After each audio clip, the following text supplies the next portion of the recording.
Liz Truss' record as Secretary of State for International Trade has been attacked by Labour's Emily Thornberry, shortly after her promotion to Foreign Secretary. She has been replaced as Trade Minister by Anne-Marie Trevelyan, a former business minister. Ms. Thornberry shadowed Ms. Truss as Trade Minister, and she offered a scathing assessment of Ms. Truss' record in a letter to her successor. She accused the minister of having left the Department for International Trade without a single completed deal we didn't have inside the EU.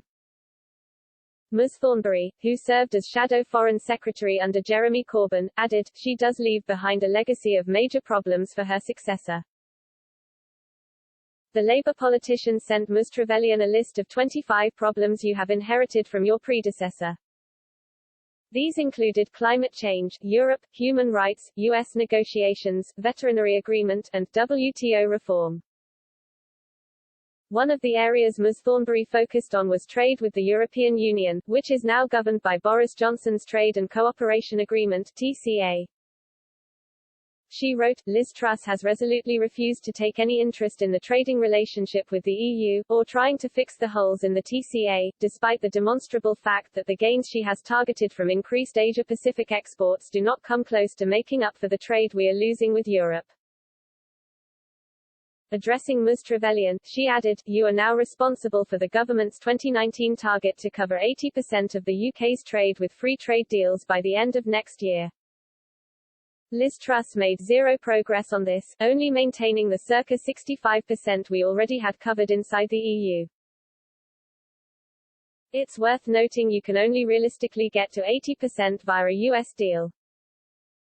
In June, Boris Johnson agreed a free trade agreement with Scott Morrison, the Australian Prime Minister. However, this was sharply criticised by Ms. Thornberry, who branded it totally one-sided.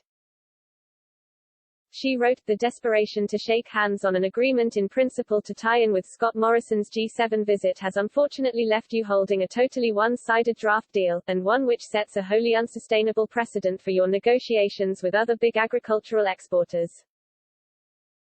The watering down of its climate provisions makes it even worse. Mr. Johnson announced a reshuffle of his top team on Wednesday. Dominic Raab was removed as Foreign Secretary, and replaced by Ms. Truss.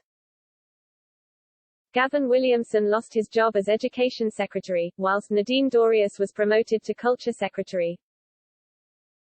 Following her appointment, Ms. Truss tweeted, delighted to be appointed Foreign Secretary and lead the Foreign, Commonwealth and Development Office. Looking forward to working with allies to tackle the greatest global challenges. Promoting a positive, outward-looking global Britain. Ensuring our foreign policy delivers for people across Britain. The government is hoping to amend the Northern Ireland Protocol, part of Mr. Johnson's Brexit agreement. It introduced some checks on trade between the province and other parts of the UK, which has infuriated unionists.